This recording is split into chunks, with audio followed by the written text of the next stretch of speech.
Hey, family, and welcome back to another episode here on GEMS Podcast. For those of you that are new to the space, I am the founder and host, Miss Genesis Amaris Kemp. And for those seasoned listeners, welcome back. Today in the hot seat with me is a very special guest by the name of Katherine Klimitas, and she and I are going to be talking about school inclusion today. But before we jump into that, I'm going to tell you more about Katherine Klimitas. She is a New Orleans-based artist and designer who sold her first watercolor at age 10. As the daughter of veterinarians, Katherine expresses her family's lifelong love of animals through her meticulous, lifelike paintings. She earned a BA from Loyola University in 2011, and today at age 33 runs her multifaceted business, KAK Art Designs, from home. When clients learn that Katherine has Osteogenesis Imperfecta, also known as brittle bone disease, they are captivated by her unique perspective. She and her parents stopped counting her broken bones at 500 at age 10. She's 2 feet 7 inches tall, gets around in an electric wheelchair, and creates all of her art, jewelry, and commercial graphic designs while lying on her side. So Katherine is really defying the odds. She's being resilient. She's doing so many incredible things. And just because she is in a wheelchair does not mean that that is stopping her from achieving her maximum potential. So without further ado, let's welcome Katherine Klimitas. Thank you so much. I'm so happy to be here. My pleasure, Katherine. And wow, such an impressive background, and I can't wait to dive in. But we're going to jump into the fun part of the segment, which is the connection segment. So there are two options here. We can do either an icebreaker or a rapid fire 10-question game. What are you in the mood for? I think I want to try the rapid fire. Okie dokie, here we go. We're playing rapid fire with Katherine and Genesis. Do do do do do do.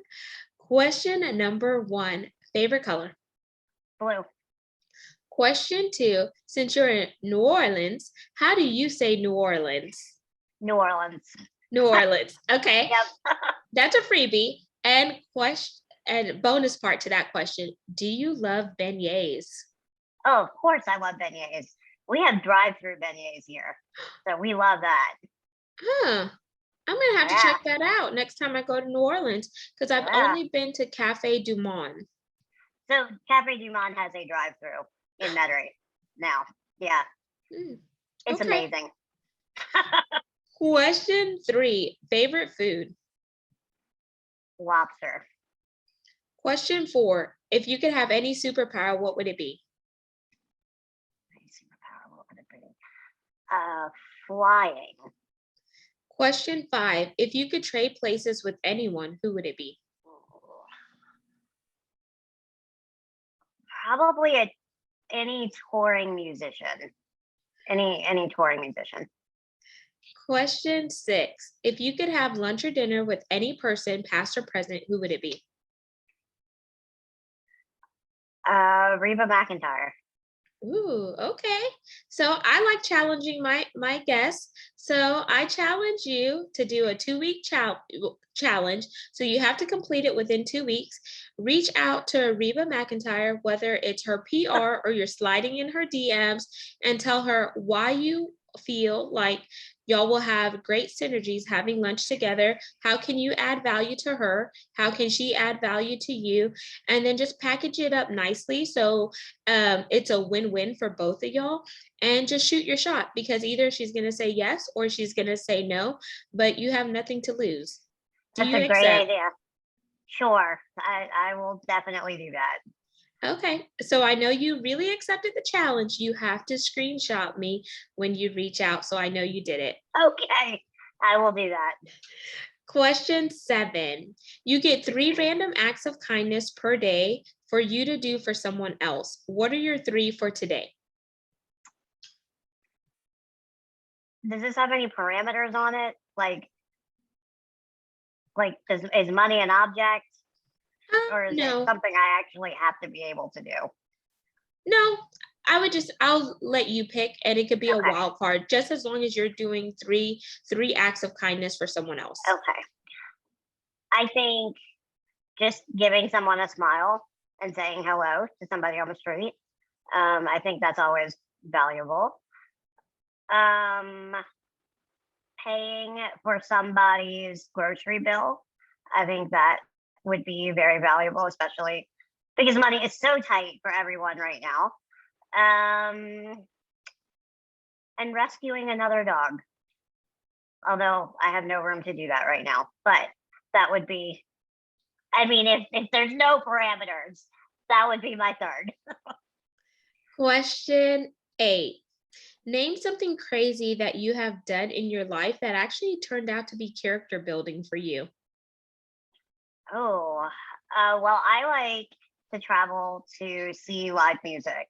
And so my friend and I drove to Wisconsin uh, 4 years ago, 5 years ago, and followed one of our favorite bands around Wisconsin and then into Chicago.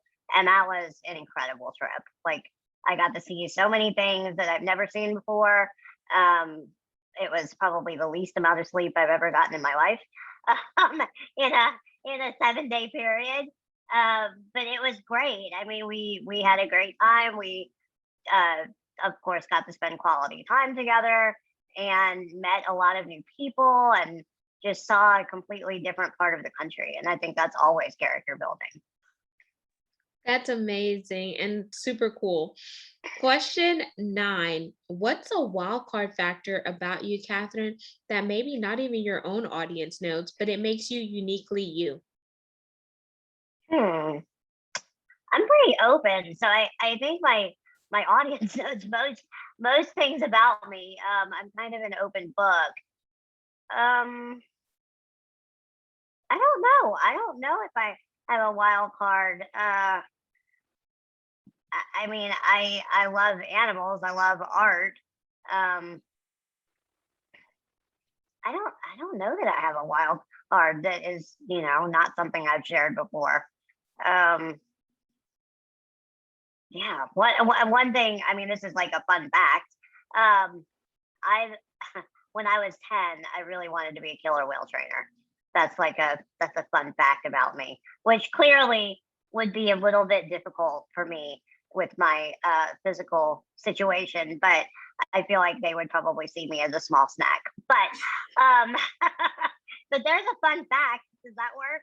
Yeah, we'll use that one. Okay. And question 10, it's our pass or play question, Catherine. And here are the rules. If you pass, our roles are reversed and you get to ask me a question. If you choose to play, I ask one last question to wrap up rapid fire. So, do you want to pass or play? I will pass. Okie dokie, what's your question? What made you want to start this podcast? Losing my dad on November 25th, 2020 to medical negligence. And Mm. my dad and I were super, super duper close. He was like my best friend and always there. So not having him in my life was very hard. And I actually started out of grief. I got tired of people's BS telling me that, oh, he's in a better place, or he lived a good life, or you didn't want him suffering, when in actuality, they didn't really know how I felt, especially even though they said, I know how you feel. And I'm like, you possibly can't, because both of your parents are still living and I just lost one of mine. So when you lose a parent, then you could tell me, you know how I feel. So and I know it came off as rude and very blunt and direct, but those are not something that you should say to someone that's grieving, especially if you haven't walked in their shoes. Kind of like if I were to tell you, oh, Catherine, I know how you feel, or I know what you went through. I may have some parallels, but I don't know exactly what you went through, because I'm not going through the same exact thing. I can sympathize and be empathetic and etc., and be that sounding board. And I think sometimes people just don't know what to say, and that's okay. So that's the long-winded answer why I started this podcast. And every time I hit a milestone, I do it for my dad, but I also do it to show my nieces and nephews and the younger generation that you don't have to just be one way. You can be multifaceted and do multiple things that you're good at and be true to yourself. That's a great answer. I also lost my dad early. I was 23, and I mean, I can relate to that. I can relate to people saying, "Oh, I know how you feel," and they really don't. They really have no idea. So, yeah, I totally relate. That's a great answer. Yeah, so thank you for playing rapid fire, Catherine. Now we're going to segue into the main part of our segment, which is the topic school inclusion. So, Catherine, let's talk a little bit about your background, and we're going to build up to where you are now because I think it's important to highlight that because going to school and in your bio you mentioned dealing with brittle bone disease, breaking 500 bones by the age of 10 and etc. That had to be hard for you personally as well as your family. So can you give us a synopsis into your childhood?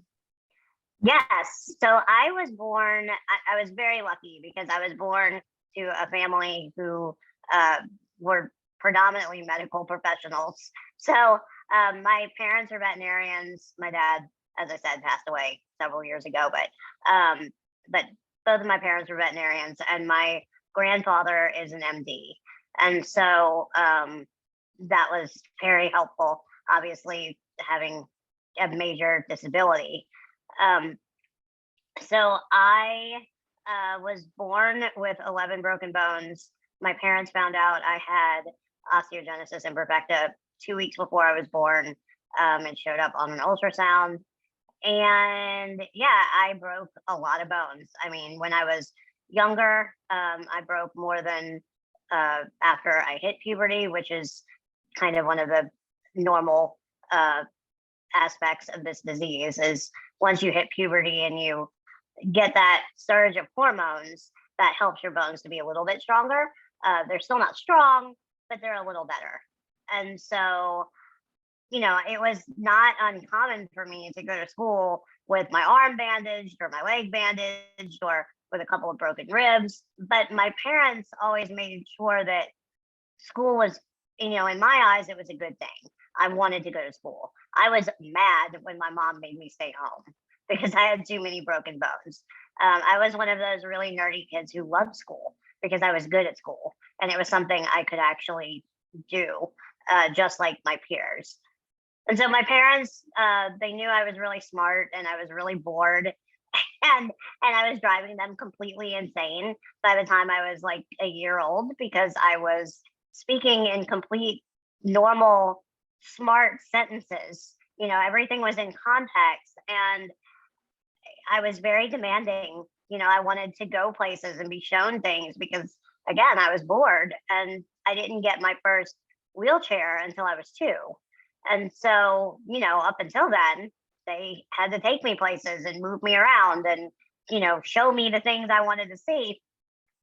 And so they got me into like a 2s and 3s program as soon as humanly possible. And then I went to a private Episcopal school for grade school, and then a public high school, and then college afterwards. And during all of those years, except my senior year in high school, and I'm sure in college too, I was the only person in a wheelchair in my school. So I was different, but I was included as much as possible. So of course, I had special accommodations. One thing about me is I lay down to do a lot of my daily activities. So even drawing and painting, but basic things like eating and drinking and writing and taking notes and that kind of thing. I lay down, and so I needed a table to lay down on in the classroom. I had to have an aide with me, so that had to, they had to take that into account.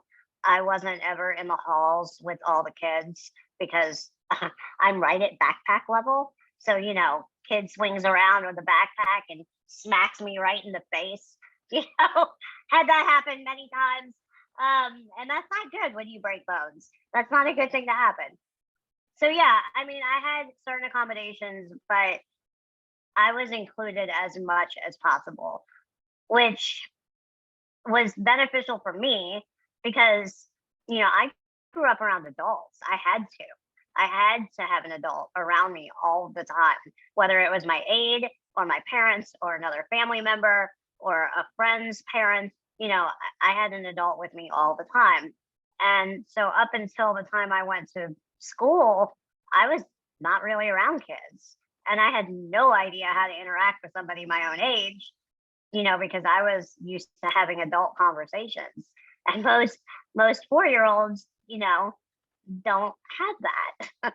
And of course there are some, but like as a rule, that they're not having to do that. And so the social aspect I got from going to school was incredibly valuable to me.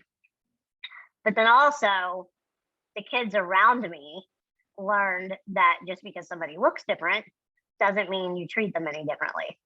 And Absolutely. yeah, and that I think is where the value of school inclusion really comes in.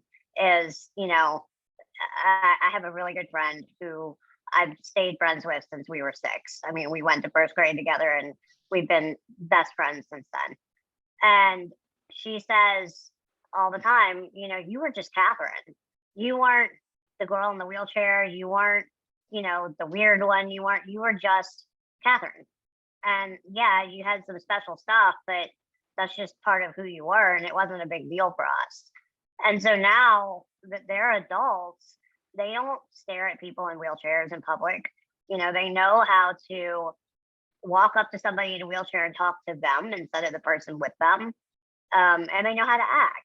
And I think having that experience as a child, being around me, is why they have that ability. Amazing. And thank you for sharing that, Catherine. And one thing I want to ask, are you the only child, just out of curiosity? Yes, I am. I have Okay. 5 dogs, and they are treated like children. So, there's that. But yes, I am the only child. Okay. So being the only child in the home, a lot of attention was focused on you, and then Yeah. not having anyone else like your age in the home also gave you advancements, because that is why you interacted with so many adults the way you did. So you were advanced. But then I also like the fact that you talked about when you went to school, even though you were the only one, they still made you feel included because they did different things to accommodate you being in a wheelchair, and then just make sure that you had exactly what you needed. And I know nowadays, some things have changed in the schools. Like there's more schools that have ADA accessibilities and different Yeah. stuff like that. But one thing that I recently noticed, and feel free to correct me if I'm wrong, because I'm not an expert in this, Catherine, is whenever I was in high school, so I graduated in 2009, so I'm dating myself a little bit. They had classes for special needs and children that needed ADA and et cetera. And now they have populated those students into the main classrooms. And in my opinion, from the outside looking in, that could either be an advantage or a disadvantage, because sometimes those children need to have more accommodations than other children who are not going through something similar, and they may not necessarily get all the attention that they're due to. So I don't know if you've seen that based on any of the work that you're doing within the school inclusion scope. Yeah, I have seen that a little bit. I think so. What you're talking about is that they have populated these kids into a regular classroom like all day long, yeah. And see that I don't think that's the way to do it. When I was in school, I was populated into the regular classroom during like classes, but during like PE, I can't do PE. I mean, I can't be around, flying tennis balls and volleyballs and whatever and kids running. Like I couldn't do that. And so during PE, I had other things to do. They would come up with some other kind of activity, which was, reading, or I think I had an exercise class one year that was specially tailored for me, which I'm pretty sure I hated. But anyway, but I but I had other things, they came up with other activities for me because that was just not something I could take part in. It was not safe for me to take part in that. Now, here, I mean, I'm not sure how it was when you grew up, but in New Orleans, when you say special ed class, you mean kids with mental disabilities as a rule. Yeah, so And they that's have, just, oh, go ahead. sorry, go ahead. Yeah, they do have mental disability and challenges. There are some who are in wheelchairs. There's some that have different forms. So different forms of complexities outside. And I don't know if I'm saying that right. So please correct me because I want to make sure that I'm using the actual terminology because I don't want to be offensive here. No, no, They no, had you're good. other forms of complexities that they needed help, that was not just a one ratio with one teacher Right, to like 30, 40 students or however right, many are in the classroom, but they had multiple aides and teachers to assist these children. right. And that's great. It's unfair to the kids to put them in a position where they just can't be included. Like if you have a kid with a mental disability, you don't put them in an advanced placement class in high school. I mean, it doesn't work. They're set up to fail, and that's not fair to them. It's not fair to the teacher. It's not fair to the other kids in the classroom. And so I feel like it needs, and I think schools are getting better about this. It needs to be on an individual basis. You evaluate the kid and figure out like what they could possibly be included in, and include them in as much as possible. Like one thing my parents did was when my class went on a field trip that I couldn't do, like hiking or something like that. Like there was a hiking one that I couldn't go on. My mom took me to a nature center at the same time that my class went hiking, and I got to bring a couple of friends with me, and I learned the same thing that I would have learned hiking, but I learned it in a different way. So, I mean, there are ways to get around this. Now, it's, I mean, I'm saying that and I'm sitting in my house in, air conditioner, comfortable, whatever. There's not enough money. I mean, and enough staff sometimes to do that, and that is a huge problem. It's the education system is not the best. And so, to be able to assign one person per disabled special needs kid is sometimes not possible. It's just not. And that's where everything fails. That's a problem.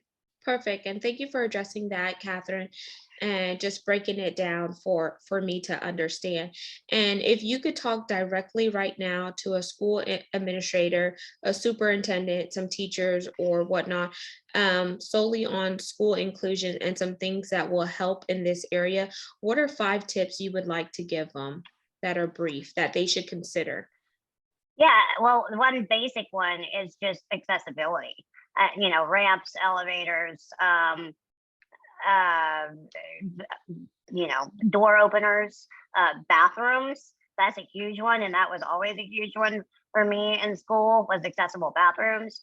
And then just kind of what I just said, include these kids as much as you can in with the regular population of kids.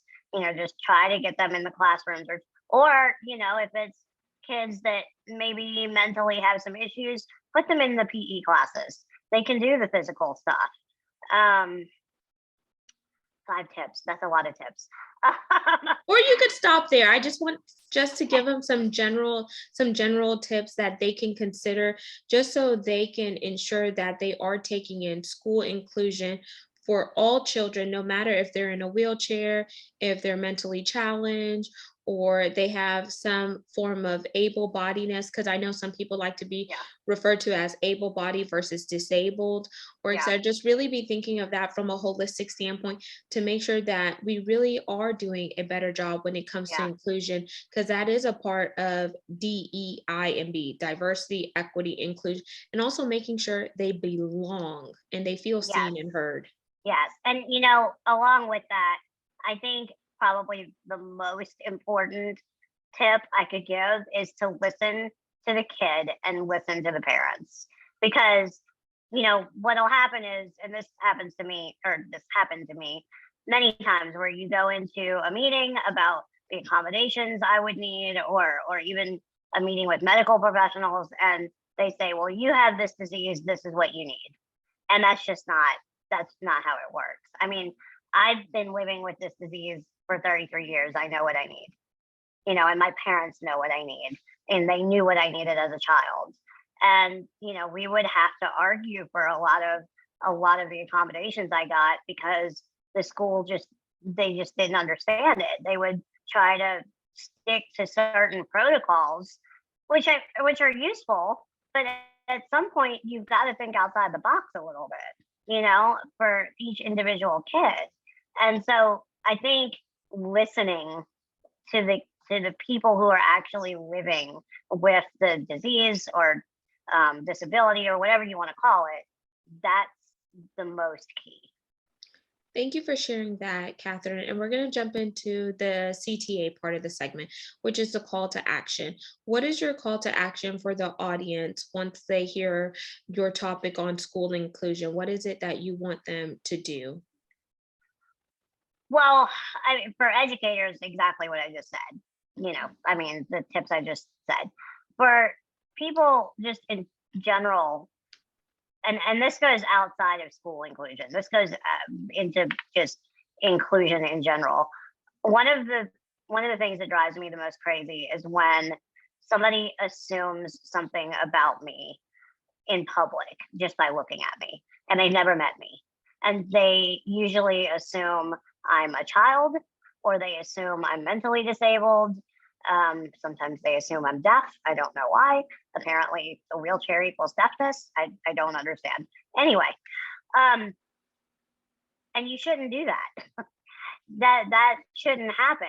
And a lot of times, people will walk up to me and whoever's with me and start asking my aid questions, like, "How old is she? What's wrong with her?" All those things, and I'm right there and perfectly capable of answering them myself. So I think, don't stare in public. It's things like that, like very basic. People in wheelchairs are still people, and we, generally speaking, we don't bite. So yeah, I don't, at least, not most days anyway. So you could walk up to me and ask me a question, and I would be totally fine with that. And most people like me will tell you the exact same thing. And so I think try to get over the fact that we look different, and that we might function a little bit differently, and just treat us like people. Absolutely. And that part made me choked up because my dad actually got paralyzed from the waist down, Mm, going through his medical negligence. And sometimes when I brought him home for home health, I would take him around like the neighborhood, or like he would want to go out and do some of the things that he did before he got paralyzed. And one person said, "Oh, you could wait outside the store. We'll get the stuff that he needs," as if he couldn't go in the store with his wheelchair and get what he yep. needed. So when you mentioned that, like, tears started to fall in my eyes, because I'm like, they didn't treat him like this when he was able to walk. It was only when he got, screwed up in the hospital 3 days after going in, when he was paralyzed from the waist down. So I'm just going to be very frank and blunt here, is never make an assumption because you make an ass out of you and I. And it was just so heart wrenching just to see my dad go through that. And I didn't know how he felt or whatnot. So thank you for addressing that, Catherine. And plug your contact information, your website, and where do you primarily hang out on social media? Sure. So my website is KAK Art NOLA.com. And you can actually get to all of my social media from there. But it is mostly I'm on Facebook and Instagram. I do have LinkedIn. I do have YouTube. I try to update those. I'm confessing that I'm not as good on those. But Facebook and Instagram, you can definitely find me on there. And then I have an Etsy store that you can get to also from my website that has all of my art and my homeware products and my jewelry designs. So you can always go check that out from my website. Amazing. And there you have it, folks. Katherine Klimitas. All of her contact information will be in the show notes, and that's how you could reach her. Make sure you like, comment, follow, and subscribe. We're on 40 plus platforms, and you can see the video to this recording on our YouTube channel by going to Gems with Genesis Amaris Kemp. And lastly, but not least, thank you for supporting the mission and the brand. We are looking for brand sponsors. If you're interested, space is limited, but you can find more info by going to my website, genesisamarisKemp.net, or sending me a personalized email to genesisamarisKemp@gmail.com to learn more information, where you'll see that this show is ranked in the top 2% globally out of 2.8 million podcasts per www.listennotes.com. Until the next segment, next episode, peace, love, and lots of blessings. Have yourself an amazing day.